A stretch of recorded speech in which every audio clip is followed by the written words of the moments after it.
nagbabalik sa UAAP. Matapos ang 5 taon, muli nating masisilayan ang tapatan sa court ng girls basketball.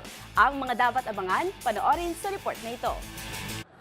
Magandang balita ang bumungad para sa UAAP community dahil magbabalik na ang girls basketball competition matapos ang 5 taon. Magugunitang sa unang edisyon nito noong Season 82 taong 2020, agad itong natigil bunsod ng COVID-19 pandemic. Parehong nagsettle ang Adamson University at University of Santo Tomas sa titulo matapos kanselahin ang winner-take-all Game 3 ng finals. At para sa pagbabalik nito ngayong taon, bibida ang teams mula pa rin UST, Ateneo de Manila University, De La Salle Sobel, at National University Nazareth School. Magsisimula ang tournament sa Huwebes, January 23 sa PhilOil Eco Oil Center sa San Juan kung saan makakaharap ng NUNS ang Ateneo.